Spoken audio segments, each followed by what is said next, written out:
Meet the Go-Go's. This is Joe. He's in the market for a new car. This is Flo. Her family used to buy a new car from Detroit every year. This is Joe Jr. He's away at college, but always has an opinion. Mo is 15 and can get her driver's permit, but she'd prefer a cell phone that does Facebook. They live in the suburb where Joe grew up. His folks moved here, looking for good schools, fresh air, and lawns, riding bikes, walking to school, going to the new shopping center. Gas was 32 cents a gallon. Life was good and promised to be better.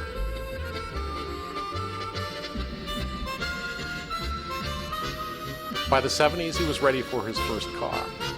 He wanted a Z28, but ended up with an old Gremlin. With a 73 gas crunch, he couldn't drive much anyway. Much to Joe's chagrin, his life followed the pattern of his parents. A spurt of freedom, followed by kids, promotions, and a move to the very same suburb.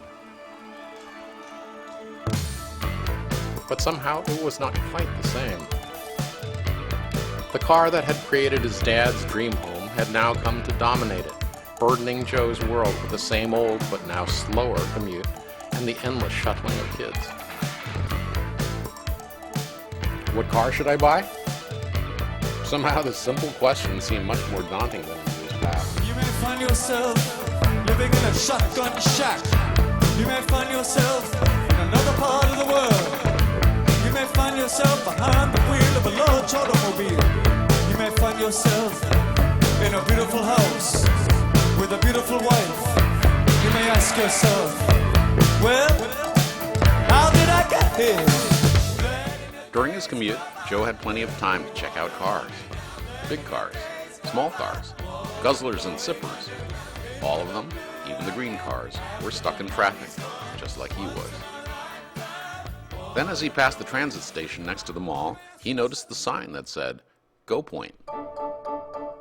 Neighborhood electric cars, electric scooters, and pedal bikes. They had car share too. Micro rentals. A new Go Point had just opened near his office. He had tried using the rail system before.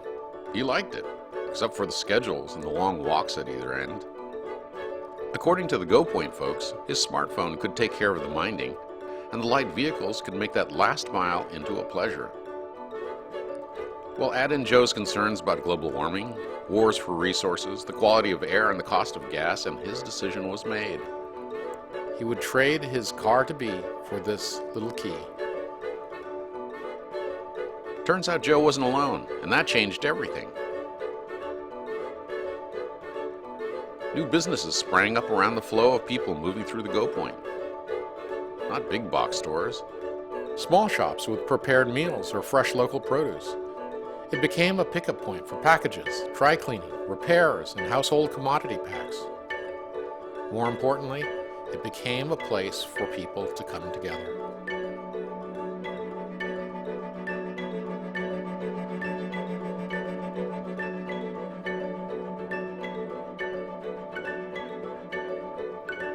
New office shares allowed people like Joe to work from the neighborhood, eliminating the commute for some days. It was as if Joe and his community were taking back the town from the automobile. Attracted by this style of local living, the Joe Juniors of the world came to call this place home. While the first decade of the millennium promised limits and reductions, the second decade delivered rejuvenation and rediscovery. Driven by global concerns and enabled by the mobile web, communities discovered that many answers to sustainability and quality of life were local. Joe's dad would have approved.